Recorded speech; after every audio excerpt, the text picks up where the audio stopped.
All right, let's do. We wanted to talk about the financial market, right? Hmm. So let's do the tr- the. Let me add that. I could share screen.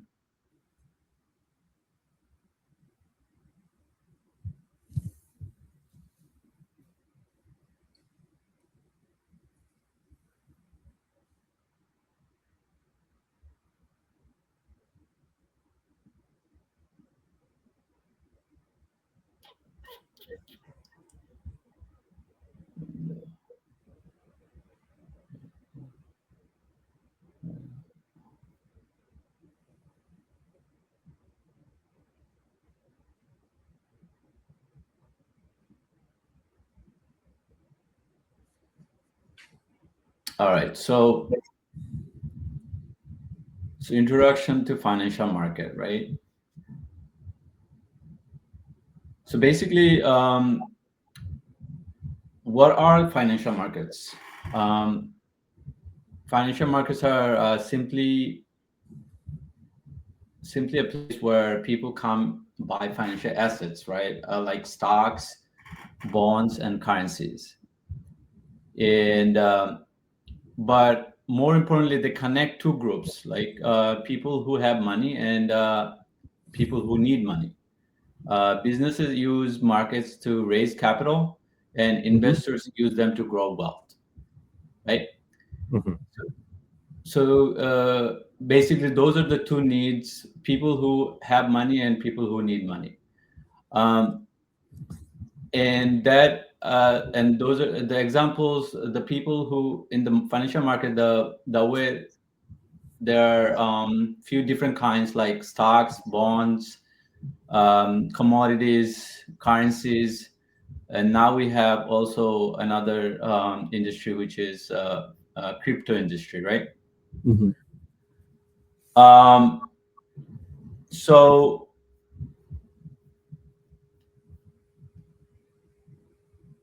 yeah, these are the you got the equity market where people trade stocks. You got public and there are private ones, but in future we're gonna talk about uh, more in detail about the equity market, how that works. And then we have a bond market. Uh, we'll of course we'll go in more in depth. The bond market, where government and companies borrow money, right? Commodities where is basically oil, gold, agricultural products. Those are usually called commodity. And then foreign exchange. Foreign exchange is basically where currency trading is happening every second throughout the world. And then you have derivatives, which are more advanced based on future price movements, Hmm. right? And And okay, yeah, go ahead. go back to the earlier slide. One thing I wanted to see: derivatives markets, options, and futures. Okay, okay, And there's the sixth one, which is of course the crypto market, right. Crypto market right? and We could include that as we go more hmm. in detail, more in depth of each market in the Hmm. future, right? So these are basically And just the again, introduction, huh? just curious. I mean, a little ahead of us, but the index funds or ETFs. I mean, they can be in the crypto or equity, right? Yeah, there will be in the equity market because that's part of the stocks. Um, because ETF is basically it's a bunch of different sector. Mm-hmm. Either it could a lot of different kind of ETFs are there. For example, there are technology ETF. There are what do you call energy ETF. There are so sometimes they combine. Sometimes it depends on like what specifically ETF becomes more of a, like, let's say S&P 500. There is a S&P 500 ETF, like that combines like all these kind of stocks, and you could buy that. So it depends on what you want. So that's completely is within the equity market. Mm-hmm. There is also you could find a bond ETF. There is a commodity ETF. There is a foreign exchange ETF. You know what I mean? Right. So that's that comes with all these. It's a subcategory, I would say. Sure. And just one quick question. The Yeah. ETF, let's say you have it in equity, bond, FX, crypto. So when they become ETFs, right? Let's say crypto ETF now. When is that equity market or crypto market at that point? That's the crypto market, of course. But it's a ETF that is based on the crypto market. Right. So basically it's trading in the equity market as an exchange traded fund, but the underlying assets are crypto. Right. And same with foreign exchange. Yes. ETFs. Okay. So, okay. And right now, I mean, they are trying to do the crypto is trying to do a equity crypto market, which is like 24 hours stock trading. So that is coming online slowly. So, all right, just to go little more in what each of these categories are. So, what is equity market? So, if we talk about equity market is among all those 6 or 7 that including crypto. The equity market is the most popular one, right? Where people come together, buy stocks, and you are not just trading; you are actually buying a small piece of company when you are trading in equity market. Like, for example, if you're buying a stock, you're kind of buying a whatever percentage. If it is a big company, of course, if you buy 5-10 stocks, it's going to be 0.0001% of the, but it's still buying a certain percentage of the company. Can I ask a quick question? You said the equity market, right? Right.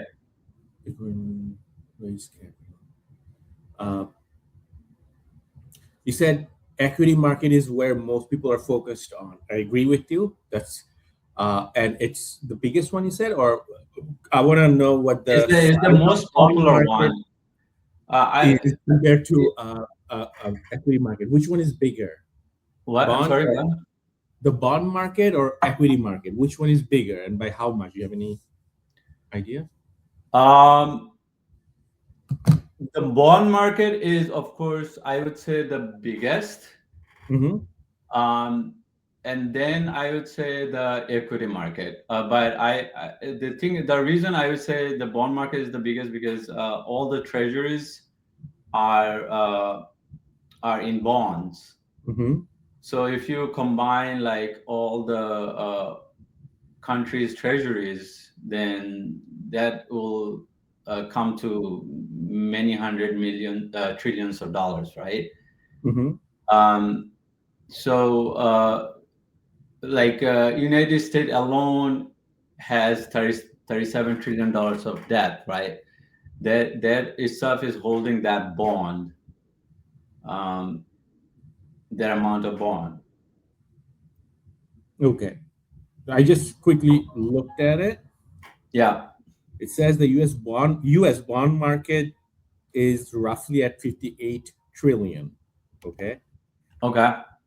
While the global credit market is about 3 times the size of the global equity market. So bond market is about 3 times the size of equity market. Okay. And the U.S. Stock market, S&P 500, is roughly 45 to 50 trillion in market cap. Okay. Just the S&P 500. S&P 500. Right.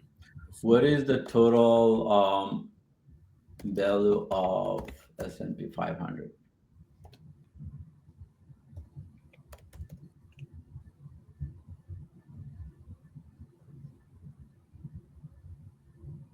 Yeah, 61.1 trillion. Currently, it sits at 58 to 60 trillion.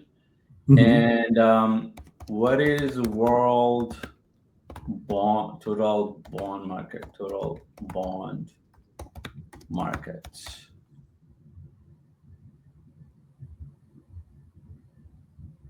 Yeah, 100. What did you say?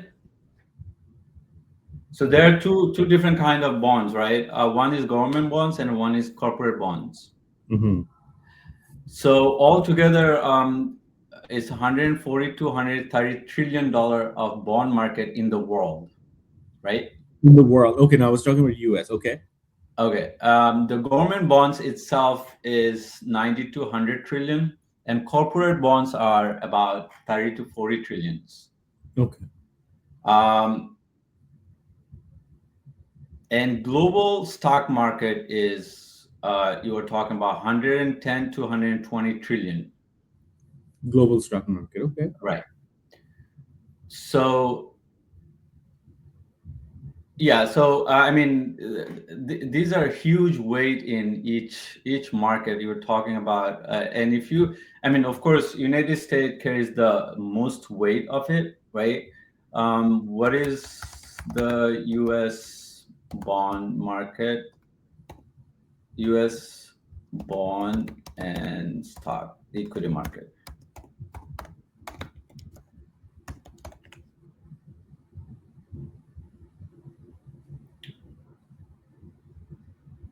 So United States alone is like 50% of the bond market, which is 50 to 55 trillion. Mm-hmm. And equity size is also similar to that, 50 to 55. So you're talking about like United States carrying it almost 50% of the world weight when it comes to financial asset. You know what I mean? All right. So Go ahead. Sorry.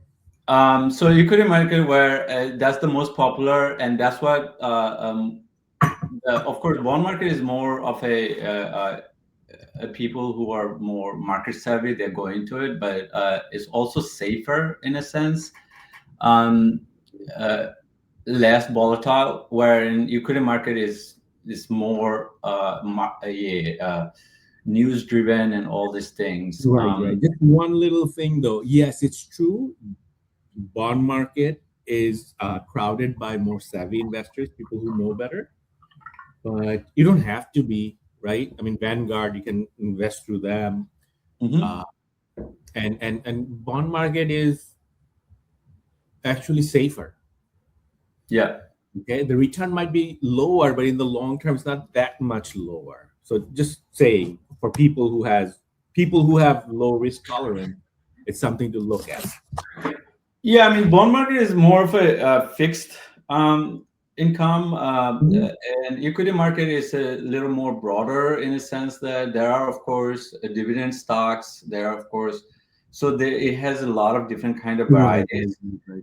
No, no. Um, See, hold on. Before you go farther, I'm making sure I'm not confusing you. You're mhm. clear on what I'm saying. All I'm saying is it's not either or. I'm talking about combination. That's what an idea of a portfolio is, right? Yeah, you could mix. Of course, you Yeah, could that's mix what I'm it. saying. So, I mean, all I'm saying is whenever people think of market, they only think of playing the equity market, and it's not really necessarily the case. You can look Right. into several, and So then that's where you go usually, huh? yeah, I mean, when it comes to building your portfolio, it's completely depends on your knowledge of it and what you want to expose yourself. And like, for example, so, people who are more um, they want to have less risk. They will be more of a diverse. They have a portfolio of a lot of different kind of uh, lot of different kind of sector in it, so that if one sector gets hit big time, then they're not affected too much, so that's a lot of times people have bond exposure certain amount. When equity market goes down, usually bond market is doing well. When bond market is doing well, usually equity market is not doing well.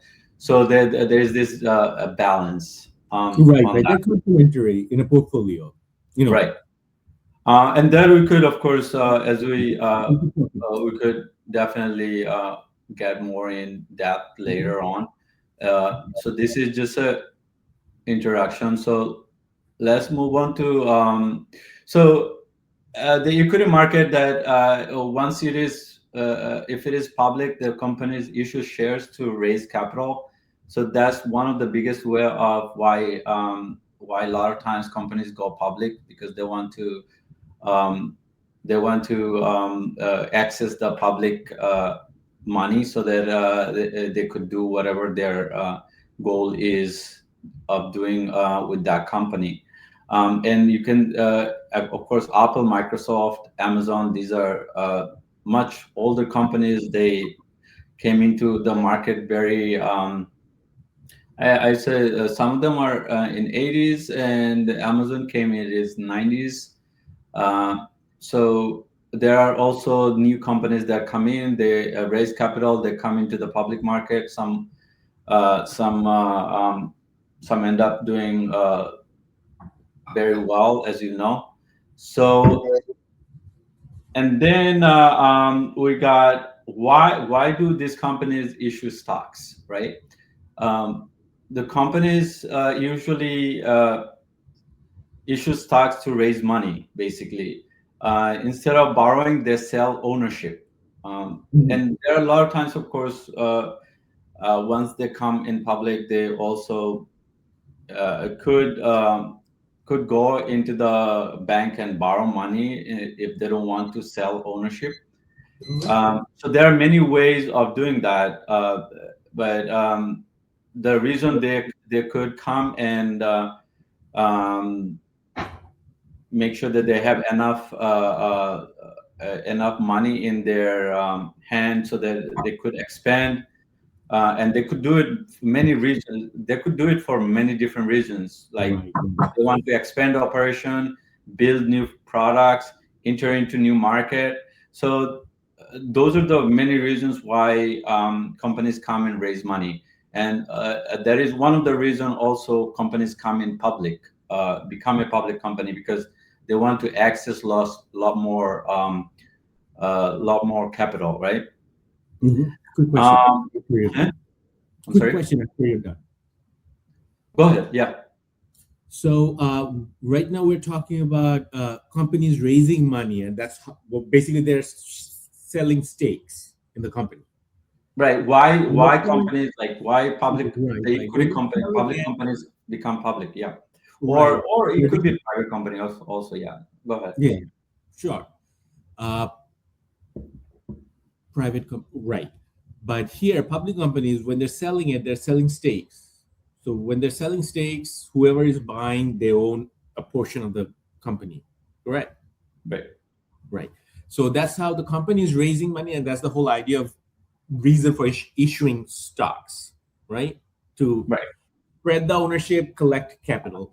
Now, when we're looking at the market is going up and down, selling and buying. So we're talking about the trading that you see. The market, when you say the market, that's usually what people think about. So what is the relationship between that going up and down versus the relationship to the company? Because what I understand is during the IPO, they have sold it, right? They've sold it to, let's say, me. So now I own it. Is it me going to the second? What's happening in this? So that's a very good question. So the equity market is basically a for example,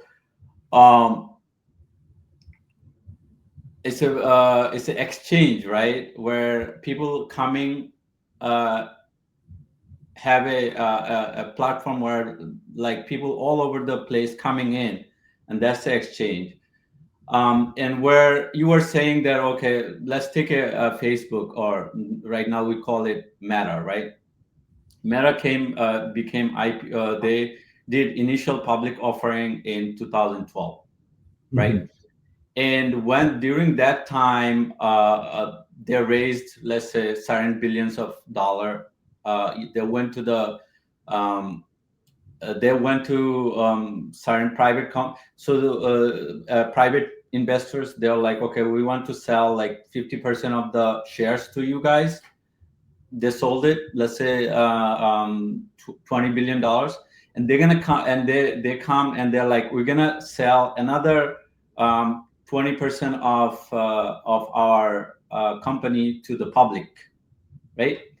So on 2012, whatever the date is, and that 20%, let's say a market decides like, okay, that 20% is gonna be $10 billion, and each of and there are to just to make it simplify it, let's say there are 10 stocks, and Mhm. each stock costs $1 billion, right? Mhm.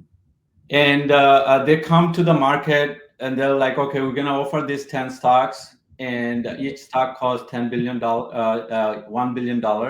And they come into the market. Now all of a sudden, uh, they are selling it for $1 billion, and they collect that $10 billion, Yeah. and they're Mhm. done with it. Now market can decide, like I can decide that, hey, I think this company has a potential of doing very well. I want to pay $1.5 billion for Mhm. that stock. And there you could go, and someone else could say that I want to know, I could, and that's where the bidding starts. And from there Right. So on. basically, there are two kind of valuations. During the IPO, Meta itself did a valuation, right, and Right. decided to sell it at a certain price. And once they sell it, I'm just recapping what you said. Mm-hmm. Once they sell it, it's individual owners or whoever the stockholders, they own it, right? And then they take it to the secondary market. That's where the trading begins, and that's where the market decides Right. what the true value.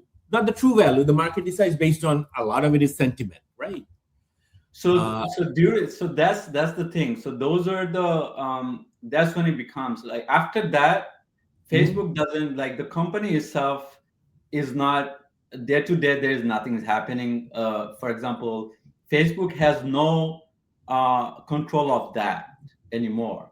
That Right. Now, I have whatever. one quick question before we move forward with this. Explain, but one quick question, and I'm Yeah. sure you're gonna delve deeper into it later. I just wanted to have this distinction already uh, mentioned early on. Hmm. But now that what was I talking about? Hold on. So just to yeah, you could come Oh back to yes, it.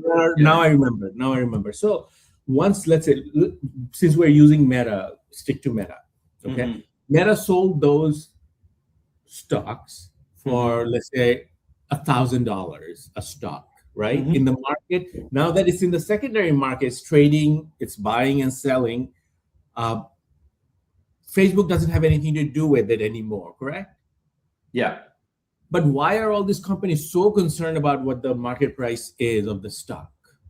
Because they are, right? So, Because the thing is, there's also they have a investors, right? For example, and though they also have a stake. There's mhm, certain percentage of the shares are public. mhm, Let's say there is a Meta has, let's say, 100 shares, right?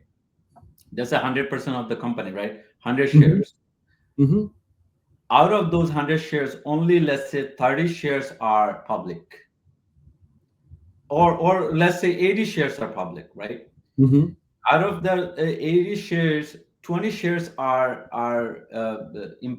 some of the employees own, the owners of the company own, Like, for example, all the tech CEOs and all these things, they own some of the private investors, like, for example, like big investors, like BlackRock owns all these companies there, like they own those stocks, right? Right.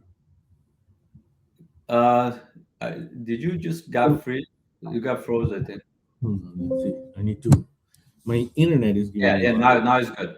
So what happens? Like these CEOs or whoever the main people who are kind of controlling the market, they have a responsibility to be able to keep these prices intact, or Mhm. else these investors, they're gonna lose faith in them and they're gonna dump their stocks, and Mhm. they don't want these investors to flood the market with their shares where people are flying away from them, you know what I mean? And that will even go down the price of the stock more.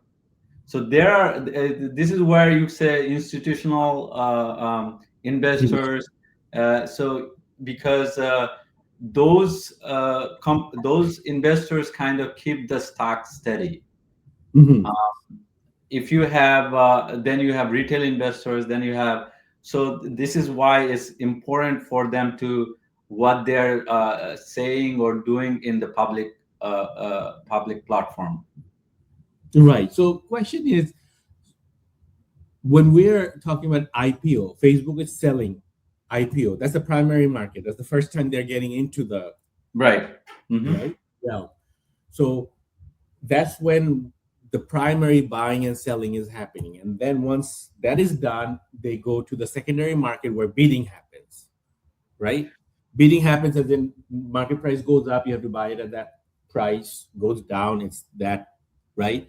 You're Hmm. saying Facebook is not directly related to it, except they have a stake themselves in the company. They have a stake themselves. They have a Institutional investors investors. who are big investors, like they are holding Mhm. 5% or 10% of the company. Like, for Mhm. example, Warren Buffett, right? Mhm. He holds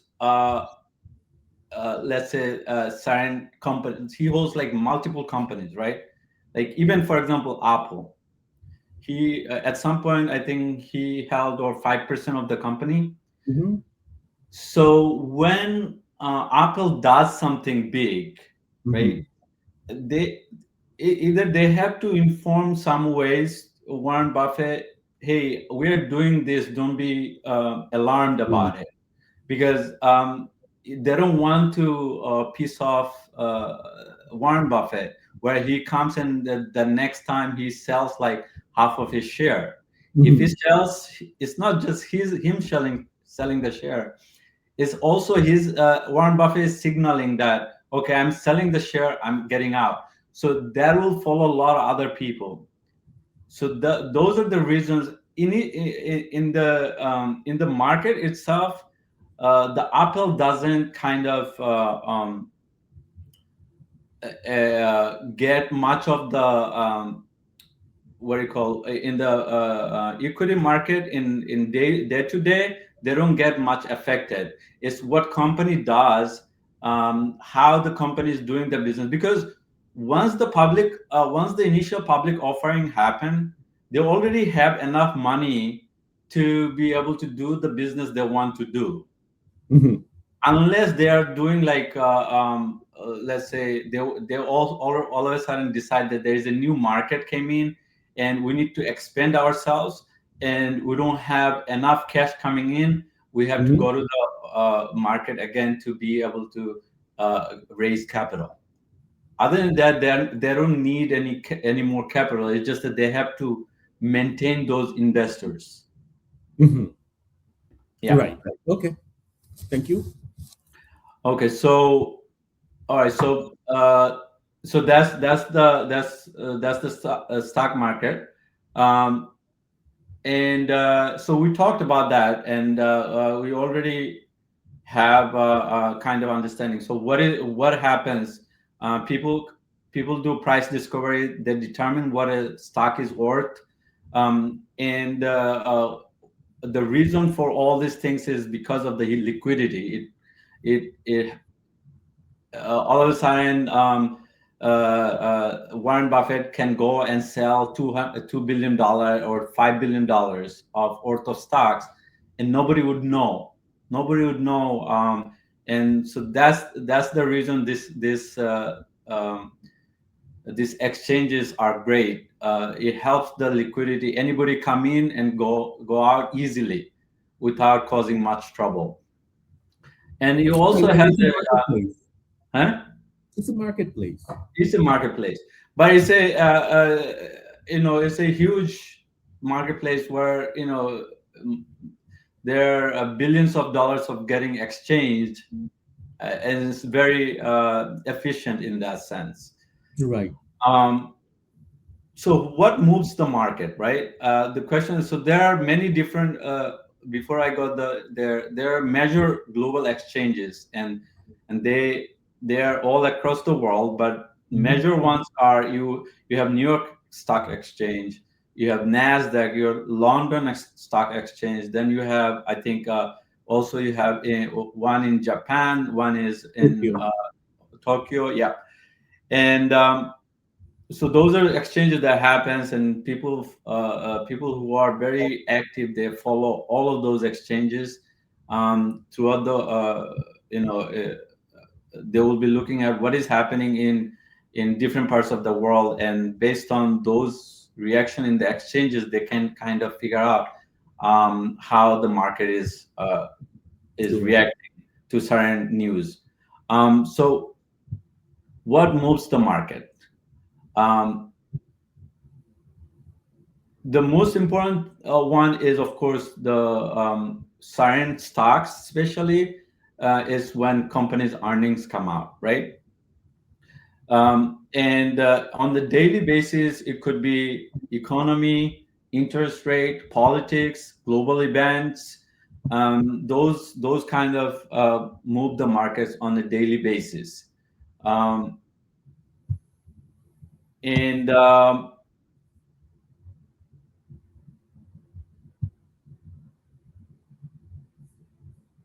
so what are the reasons? Why do you think interest will affect a stock? Like, why do people move in and out of a stocks based on the interest rates? Why? Mm-hmm. I'm assuming for the same reason you said, when the bond market is doing well, the equity market they're somewhat inversely related. Right. So interest rate is basically, what is it? It's the cost of borrowing. Right. Right. So if the interest rate is high, that usually means for my $100,000, if the interest rate is high, that means I can get more guaranteed. So if I can get more guaranteed, I might have less interest in the equity market. Yeah. So people become a little more. They're like, if interest rate is high, I would rather be. I would rather have more fixed income and get out of this volatility and go into more fixed. So that happens. Fixed income is on top of that. It's also risk tolerance, right? I mean, risk tolerance, right? Absolutely, yes. I've seen, even with the inflation and everything else going on, they just don't want to go into the stock market, where they said, I mean, I've heard people say it can become half, okay? As opposed to this, even if I'm not making percentage-wise as much as I would have if I was in an equity market, but it's safe and my money is not going anywhere. It's very important for people who are about to retire, or who are, who have time limits. Let's say they can only afford to be in the market for 2 years, 1 year, 5 months, so those things matter. Right. So, as I was saying that, these are the basic reason why a market kind of moves, and stock prices will go up and down based on also the sentiments, where world is going. um, and the government policies. So to move on to, so who are the people that participate in that markets? So there are different groups in the market. You got retail investors, institution, bank, and governments. Individuals investors are basically what we call retail investors, like people like you and me. Mhm. A large institution is like hedge funds, pension funds, the 401k that companies hold. Um, uh, those are the ones that usually the institution, and they are the one who usually control a kind of the stock market, the equity market, um, because They they have a bargaining power, right? They have more influence. As opposed to, right, let's they say, have. retail investors, they might have this, even if they have the same amount of influence or contribution, it's split up by, let's say, 10 people or 100 Mhm. people, as opposed to institutional investor, they're coming in with 1 billion, one entity. So they do have a lot more say. So yeah, so that's what it is. And but recently, it's just shifting a little bit because Mhm. retail investors are able to come together Mhm. at the same time, because they're able to they are conveying mess because of the online presence and internet and AI. Retail investors are more aligned, Mhm. um, in a sense that, also because of the social media, like Reddit and a Mhm. lot of streaming service, Twitch and everything. So Mhm. there are huge amount of coordination on retail investors. Mhm. So it's kind of before used to be whatever. There were more manipulation based on the institution and the hedge funds. Um, is Retail investors is kind of are more aware right now, and they're able to switch it a little bit. I mean, of course, these are the big players, hedge fund and institutions, but Mhm. it's changing. The dynamic has changed a little bit recently. Um, all right, so these are the so you got these are the market participants, and I'm sure there are others, but these are major ones. Okay. Um, so what are as you were saying it earlier, like the index funds and stuff like that. So measure stock market indexes, and based on that, there are a lot of other index funds that happen. So you got indexes usually, like these indexes that track overall performance of the market. So you Mhm. have S&P 500. S&P 500. What are they? These are basically top 500 companies in the country, and they track. And when you buy S&P 500 index, you're basically buying top 500 companies of the I would say of the world. Basically, is actually S&P 500 is the top 500 companies in the world. Um, Mhm. is and the large, but it says large 500 large uh, um, largest United States companies. If it is largest United States companies, and very likely it is mostly. Uh, I think 500. No, actually, S&P 500 is largest in the world, because there are a lot of these companies that are not. They are not. Let me see. Hold on. Do S&P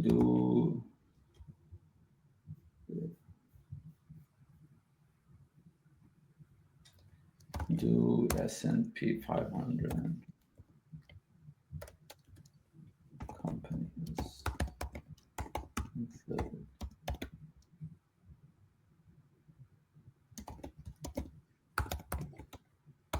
out of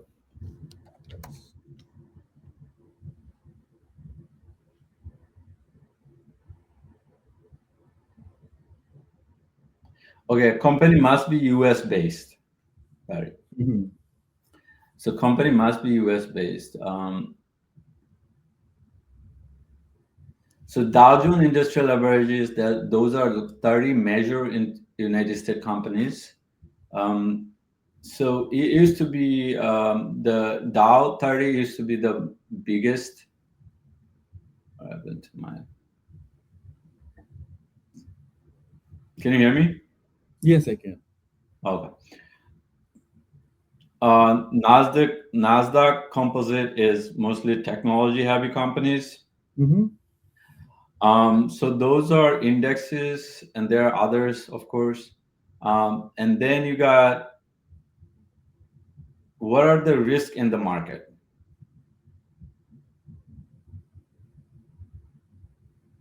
Okay. What are the risks in the market? Of course, the markets are not risk free.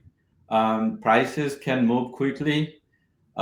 Economies can slow down. Companies can fail. So understanding this risk is just as important as understanding opportunity, right? Um, Right. and and as you, of course, we all went through it, and you know the financial crisis 2008. Um, and to be honest, I also like I've been in the stock market. Like, there are times a stock goes up um, 5%, thinking that this stock has no reason for it to come down, and it has a huge upside, and you buy into it, and then the next day the stock is like 50% down, and that happens. And so you have to be very, very careful in stock market, especially um, to be able to survive. Basically, that's if you are coming into the stock market, the most Mhm. of the time, if you're the long-term investor, is most of the time what they do is like they come in, they like certain companies, they invest in it, and they forget about it. Mhm. Um, and that's one of the best way, I would say. Um, and there are a lot of times people only invest in just S&P 500, because they're kind of without the without the Makes it all easier. the Not everyone has time to sit there and analyze the market every day, correct? huh? So a lot Yeah, of yeah, people, for a lot of people, it's just it's investment. It's money that they have. They would have probably put it in a CD, but now they don't want to, and they don't probably need it in the next 5 years, 10 years. So they have a right. different approach. But one quick question after that, you can move. Yeah, go ahead. Risks in the market. You're saying market volatility, recession, bankruptcy, instability, interest changes. These are okay. Where does public sentiment fall into in this? Uh, Well, public sentiments happen because of these things, right? Um, uh, for example, if there is a recession, and the sentiments, if the public believes that that, oh, okay, it's gonna stay for long, that sentiment kind of will drive what the market, how the market is. Mhm. For example, recently, the Iran war, right? The one day when Trump says, "Oh, we're ending the war soon," right? And the public sentiment kind of jump into the markets, like, oh, now there will be more stability in the market, or we are going back to normalcy. So public come and start buying the companies they want to buy, thinking that this is the bottom. And the Mhm. next 2 hours later, he's sending, let's say, 3,000 troops, and there's a headline for it. The sentiment changed completely right away. It's like, oh my Mhm. God, what he said is not true. We have to get out. It's going to be long war. Or they see the oil prices going up. It's like, oh, this is not going anywhere. The oil price is going up. So those are the things that change the sentiments. Okay. Okay. Mhm. Um, so why market matters? Uh, because it help companies raise capital, businesses grow, create opportunities for investors, reflect the health of the global economy. Uh, a strong market often signals economic confidence, right? If when there is a thing called frothiness, like when stock price starts keep going up and up and up, that means people feeling good about the economy. People have jobs, they want to invest.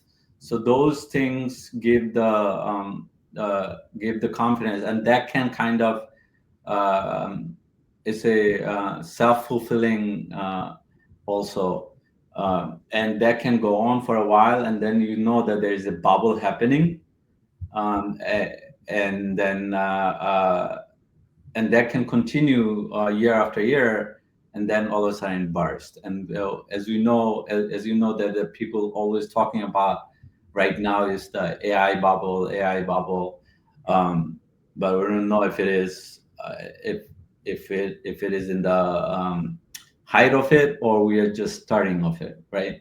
Um, so that's the basic of financial market.